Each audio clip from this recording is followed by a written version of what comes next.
नमस्कार, स्वागत है आपका। मैं हूं आपके साथ सुमित झा। पूरे देश में आज 71वां गणतंत्र दिवस मनाया जा रहा है। इस मौके पर देश भर में कई कार्यक्रमों का आयोजन किया गया है। बिहार के राज्यपाल फागू चौहान ने पटना के गांधी मैदान में गणतंत्र दिवस के मौके पर राष्ट्रीय ध्वज फहराया। इससे पहले उन्होंने परेड का निरीक्षण किया और गांधी मैदान में मौजूद लोगों का अभिवादन भी किया। जवान हमेशा मुस्तैद रहे। बीएमपी गोरखा बटालियन से पुलिस कहा गया। 7वीं टुकड़ी बीएमपी 5 महिला बटालियन नेतृत्व कर रहे हैं इंस्पेक्टर सलखू सोरेन। प्लाटून में सब इंस्पेक्टर हरदेव पंडित और सब इंस्पेक्टर रतेंद्र कुमार सिंह।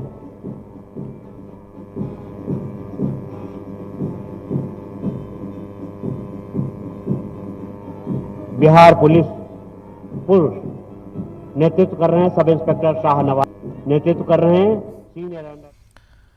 और पटना के गांधी मैदान में गणतंत्र दिवस के मौके पर एक ऐसा भावुक क्षण भी आया जब एक शहीद कर्नल की मां ने अपने बेटे को मरणोपरांत मिले सेना मेडल को लेने पहुंची।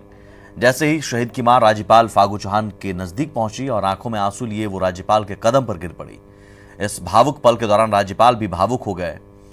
फिर उन्होंने शहीद की मां को ऊपर उठाया और उन्हें सेना मेडल के साथ राज्य सरकार द्वारा दिए जाने वाले प्रशस्ति पत्र और राज्य सरकार की ओर से दी जाने वाली राशि का चेक सौंपा।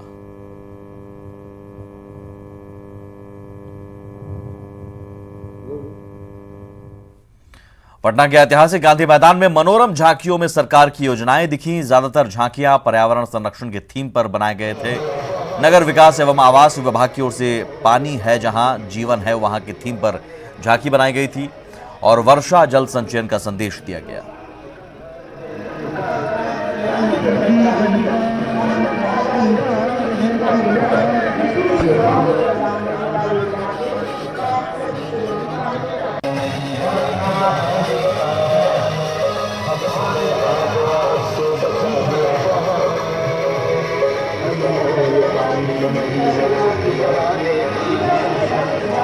वहीं ग्रामीण विकास विभाग की ओर से जीविका की झांकी निकाली गई जिसमें सामाजिक मुद्दों पर संघर्षरत जीविका दीदियों को दिखाया गया और जीविका ग्रामीण बाजार को दर्शाया गया।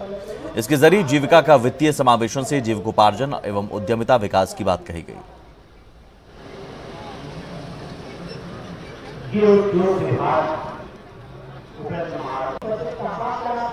इसके अलावा कृषि विभाग की ओर से फसल चक्र के थीम पर मौसम के अनुकूल कृषि कार्यक्रम को दर्शाया गया।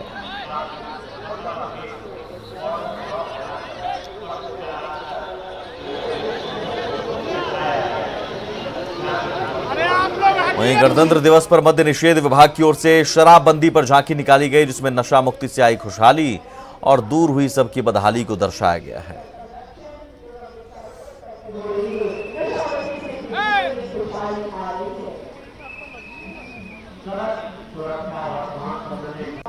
जबकि उद्योग विभाग की ओर से उपेंद्र महारथी शिल्प अनुसंधान संस्थान का तार के पेड़ पर आधारित उद्योग नीरा पर झांकी निकाली गई जिसमें नीरा उद्योग को बढ़ावा देने का संदेश दिया गया।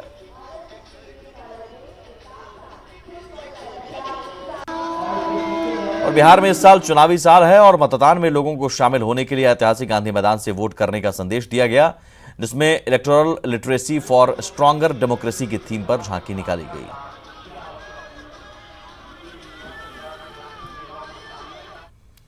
वहीं सीएम नीतीश ने अपने आवास पर तिरंगा फहराया। उसके बाद परेड की सलामी ली। झंडोत्तोलन के बाद सीएम ने वहां मौजूद बच्चों को अपने हाथों से जलेबी खिलाई।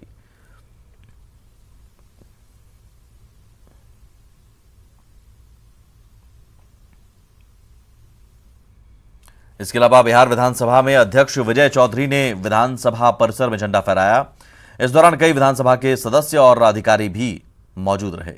ये दो तस्वीरें आपको दिखा रहे हैं। एक तरफ सीएम आवास पर झंडोत्तोलन, सीएम नीतीश कुमार को देखिए किस तरह से अपने हाथों से बच्चों के बीच जलेबियां बांटते हुए, जलेबियां खिलाते हुए और मुस्कुराहट चेहरे पर सीएम नीतीश के। और दूसरी तस्वीर में विधानसभा परिसर में झंडोत्तोलन किया गया। विधानसभा अध्यक्ष ने राष्ट्रीय ध्वज फहराया।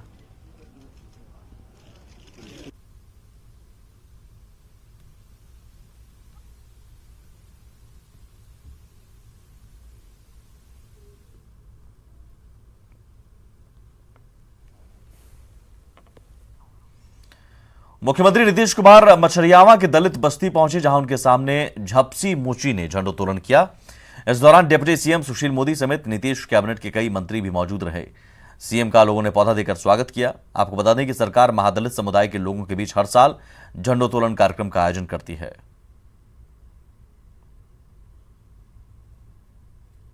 माननीय उप मुख्यमंत्री जी का, माननीय मंत्रीजन और आइए।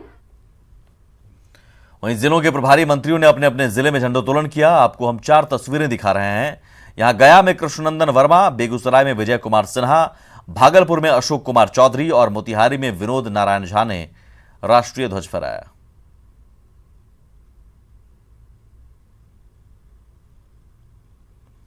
बिहार के पूर्व सीएम जीतन राम मांझी ने गया के गोदावरी स्थित अपने आवास पर गणतंत्र दिवस के मौके पर झंडोत्तोलन किया। इस मौके पर जीतन राम मांझी ने बिहार के साथ ही पूरे देश की जनता को गणतंत्र दिवस की बधाई दी।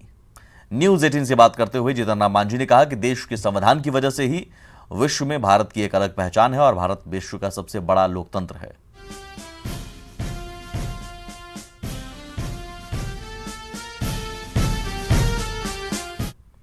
वहीं पटना स्थित हम पार्टी कार्यालय में भी गणतंत्र दिवस के मौके पर प्रदेश अध्यक्ष बीएल वैश्यंत्री ने झंडा फहराया। इस मौके पर प्रदेश अध्यक्ष ने राज्यवासियों को गणतंत्र दिवस की बधाई दी।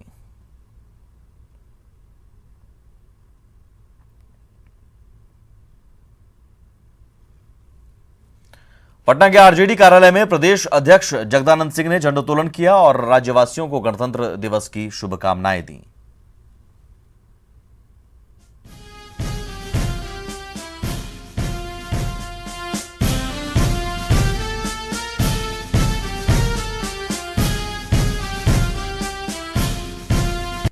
भारत का संविधान जो सबों को अधिकार दिया है, उस अधिकार की रक्षा के लिए हम सब लोग हमेशा से तत्पर रहें और आज शपथ लेते हैं कि दुनिया की कोई ताकत भारत के संविधान को बदल नहीं सकती, भारत की जनता के अधिकारों को छीन नहीं सकती। तो जश्न गणतंत्र की तस्वीर सभी जिलों में देखने को मिली। हम आपको 6 तस्वीरों के जरिए बिहार के अलग अलग जिलों में गणतंत्र दिवस की तस्वीरें दिखा रहे हैं, जहां पर राष्ट्रीय ध्वज फहराया गया। हाजीपुर, समस्तीपुर, सासाराम, पूर्णिया, लखीसराय और नालंदा।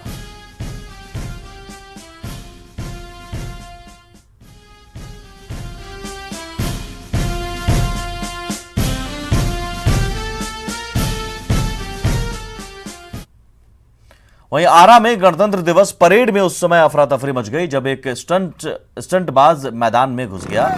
स्टंटबाज के हाथ में तिरंगा था, लेकिन उसने इसके लिए कोई परमिशन नहीं दिया था। पुलिस ने युवक को हिरासत में ले लिया और उससे पूछताछ कर रही है।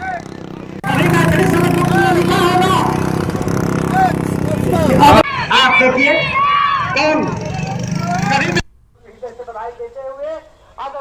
लेकिन कम से कम इस तरह से स्टंट करता हुआ अचानक मैदान में घुस आया और जब तक लोग कुछ समझ पाते तब तक ये एक चक्कर लगाने लगा मैदान का, और हाथ में एक हाथ में तिरंगा लिया हुआ, दूसरे हाथ से सलामी करता हुआ। पुलिस जब तक कुछ समझ पाती पूरे मैदान का चक्कर लगा रहा था, लेकिन पुलिस ने बाद में इसे हिरासत में ले लिया।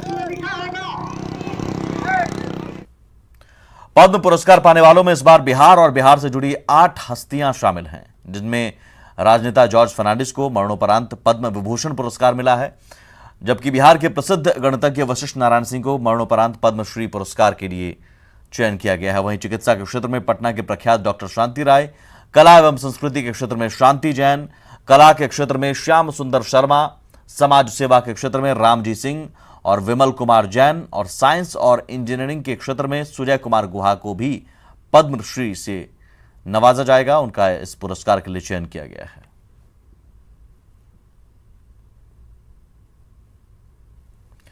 महान गणितज्ञ वशिष्ठ नारायण सिंह को मरणोपरांत पद्मश्री पुरस्कार मिलने की घोषणा से उनके परिजन उत्साहित हैं। हालांकि उनके परिवार के सदस्य वशिष्ठ नारायण सिंह के लिए भारत रत्न अवार्ड देने की मांग कर रहे हैं। पद्मश्री सम्मान से आप खुश हैं? हाँ खूब खुश हैं। हम लोग चाहते हैं कि भारत रत्न मिले। ये तो खुशी की बात है कि मिल रहा है, लेकिन हम लोग चाहते हैं आगे कि भारत रत्न भी मिले। खुशी की बहुत बात है, मगर हम लोग का है कि आने में भारत रत्न मिले। श्याम सुंदर शर्मा ने बिहार का नाम रोशन किया है। छापा कला को विश्व भर में पहचान दिलाने वाले श्याम सुंदर शर्मा को पद्मश्री पुरस्कार से सम्मानित किया जाएगा। छापा कला में उपेंद्र महारथी के बाद यह मुकाम श्याम शर्मा को ही मिला है। केंद्र सरकार की घोषणा के बाद श्याम शर्मा के घर में उत्साह का माहौल है। श्याम सुंदर शर्मा से बात की संवाददाता अमित कुमार ने। न सिर्फ बिहार बल्कि समूचे देश भर में नाम रोशन करने वाले श्याम शर्मा, जी हाँ, बिहार के वो कलाकार जिन्हें पद्मश्री अवार्ड से नवाजा जाने वाला है, हमारे साथ वो मौजूद हैं। श्याम शर्मा जी, पहले तो न्यूज़ 18 की तरफ से आपको बहुत सारी बधाइयाँ, क्योंकि आपने बिहार का गौरव बढ़ाया है। बहुत बहुत आभार, धन्यवाद। ये सम्मान, पद्म सम्मान मेरा नहीं, पूरे बिहार के कला जगत का सम्मान है। ये सम्मान है उस आस्था का जो अनवरत काम करने के बाद में मिलता है। मैंने अनवरत पिछले 50 वर्षों से एक ही माध्यम में, छापा कला में काम करता रहा हूँ। बिहार के लिए, बिहार के कलाकारों के लिए, बिहार के वासियों के लिए कुछ दिल की बात न्यूज़ 18 के माध्यम से, हमारे चैनल के माध्यम से कुछ कहना चाहते हैं? आज से पिछली शताब्दी के 7वें दशक में उपेंद्र महारथी जी को पद्म सम्मान कला के क्षेत्र में मिला था। उसके बाद अनवरत यहाँ के कलाकार पलायन होते रहे, दिल्ली जाते रहे, पर ये सम्मान की तरफ किसी भी सरकार ने नहीं सोचा। आज 30 बरस बाद, बल्कि मैं कहूँ कि 40 बरस बाद बिहार में ये सम्मान आया है उपेंद्र महारथी जी के बाद। जो लोगों को लगता है कि आपके अंदर बहुत सारी चीज़ें हैं, बहुत सारी प्रतिभाएं हैं, तो उन्हें ज़रूर सम्मान मिलता है। कैमरामैन अभिषेक के साथ अमित कुमार सिंह, न्यूज़ 18 पटना। वहीं पटना के विमल कुमार जैन को समाज सेवा के क्षेत्र में उल्लेखनीय योगदान के लिए पद्मश्री सम्मान मिलने से पूरे परिवार में खुशी का माहौल है। पटना के फ्रेजर रोड स्थित पवन पुत्र अपार्टमेंट में रहने वाले विमल जैन को डिप्टी सीएम सुशील कुमार मोदी ने बधाई दी।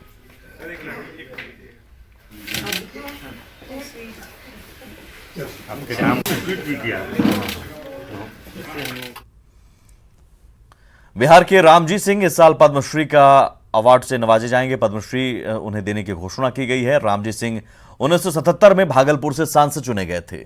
यही नहीं, ये राजस्थान के जैन विश्वविद्यालय के वीसी भी रह चुके हैं। गांधीवादी विचारक के तौर पर इनकी पहचान है। अवार्ड की घोषणा के होने के बाद रामजी सिंह से बात की न्यूज़ 18 संवाददाता अमित कुमार ने।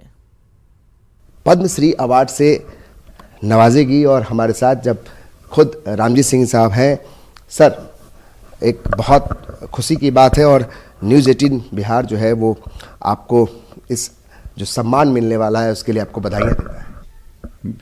न्यूज़ टीम बिहार को ज़्यादा बधाई, चूँकि वो हमारे विचारों को दूर तक फैला सकते हैं। मेरी तो सीमाएं हैं।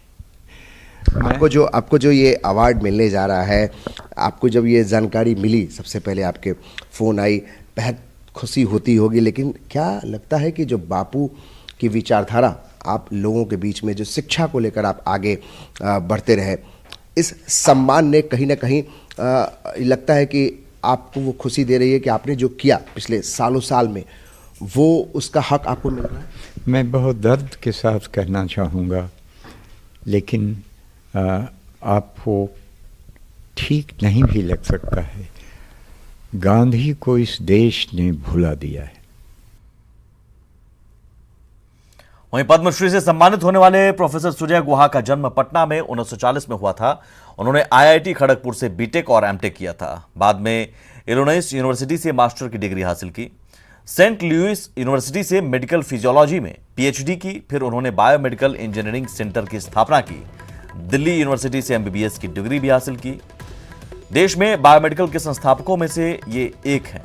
ग्रामीण स्वास्थ्य सेवा के लिए रिप्रोडक्टिव मेडिसिन और तकनीक विकसित करने में इनका अहम योगदान रहा। ये 2003 में आईआईटी खड़गपुर में चेयर प्रोफेसर थे।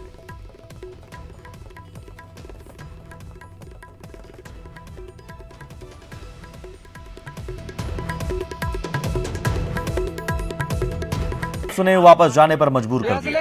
नेताजी का ये वीडियो इन दिनों सोशल मीडिया पर खूब वायरल हो रहा है। वायरल हो रहे ये वीडियो 16 जनवरी का बताया जा रहा है और पड़ताल करने के बाद पता चला कि वीडियो में दिख रहे नेताजी का नाम विद्या सिंह कुशवाहा है, जो CPI-ML के नेता हैं। ये 25 जनवरी को लेफ्ट दलों के मानव श्रृंखला के समर्थन के लिए गोपालगंज जिले के कुचायकोट के सासामुसा पहुंचे थे। इसी दौरान बघौत मोड़ के पास स्थानीय युवाओं ने इन्हें घेर लिया। युवाओं के विरोध के कारण नेताजी को बैरंग वापस लौटना पड़ा। यहाँ से लेके जाइए अपना बाजा बूजी, यहाँ पे सब कोई समर्थन में है CAA के, कोई विरोध में नहीं है। यहाँ पे कोई विरोध में नहीं है, कोई नहीं है, कोई नहीं है। NRC NPR को बताने की अपनी शुरुआत किए 5 मिनट बोले हुए थे NRC पर कि ये देश के लिए कितना खतरनाक है, संविधान विरोधी काम है, हिंदू मुस्लिम को भाईचारा को तोड़ने वाली ये काम है। तब तक धीरे धीरे वहाँ पर कुछ वहाँ के दुकानदार, कुछ वहाँ के नौजवान, कुछ हॉकी लेकर के 50 के संख्या में आकर गाड़ी को चारों तरफ से वो लोग घेर लिए। दिल्ली के शाहीन बाग में लगातार चल रहे आंदोलन के सूत्रधार और विवादित भाषण देने के आरोप में JNU के छात्र शरजीत इमाम के घर पर जहानाबाद पुलिस ने छापेमारी की और 3 लोगों को हिरासत में लेकर पूछताछ कर रही है। केंद्रीय एजेंसी ने जहानाबाद पुलिस के साथ मिलकर बीते रात काको स्थित घर पर छापेमारी की। छापेमारी में सुरजीत तो नहीं मिला, लेकिन उसके 2 रिश्तेदार समेत 3 लोगों से पुलिस पूछताछ कर रही है। जहानाबाद SP ने कार्रवाई की पुष्टि करते हुए कहा कि केंद्रीय एजेंसी के सहयोग के लिए छापेमारी की गई। हालांकि स्पष्ट जानकारी देने से SP बचते दिखे। बिहार पुलिस से इसमें सहयोग मांगा गया था। बाहरी एजेंसीज जहां पे जो भी कांड गठित हुआ है, कांड दर्ज किया गया है, उन लोग अपनी कार्रवाई कर रही है। उसमें बिहार पुलिस अपना जो उनका आधिकारिक सहयोग है वो प्रदान करेगी। सरजिल कौन है और कहाँ का रहने वाला है? ये तो इसका लोकेशन जहानाबाद में, मूल निवास जहानाबाद के काको अंतर्गत थाना आता है। सर कोई गिरफ्तारी भी है उसमें या फिर अभी मैं उस कहने की स्थिति में नहीं, कार्यवाही चल रही है। उसमें जो कुछ भी आएगा, जो पुलिस पब्लिक के सामने बात होगी वो रखी जाएगी। सर क्या मामला था उसका? मामला बिहार पुलिस से संबंधित नहीं है, वो दिल्ली से जी बाहर की एजेंसीज आई हैं, उन्होंने कोऑपरेट किया है, हम लोग कार्य कर रहे हैं। देश में 71वां गणतंत्र दिवस समारोह मनाया जा रहा है। राजधानी पटना के SBI मुख्य कार्यालय में भी समारोह मनाया गया। SBI के CGM महेश गोयल ने झंडोत्तोलन किया और सभी को गणतंत्र दिवस की शुभकामनाएं दी। यह पहला अवसर है जब हम अपने परिवार के सदस्यों के साथ इतनी बड़ी संख्या में उपस्थित होकर गणतंत्र दिवस के इस राष्ट्रीय त्यौहार को उल्लासपूर्वक मना रहे हैं। यह पर्व किसी धर्म, जाति या संप्रदाय से नहीं बल्कि हमारी राष्ट्रीयता से जुड़ा हुआ है। इसलिए देश के हर नागरिक का इसे राष्ट्रीय पर्व के तौर पर मनाने का कर्तव्य है।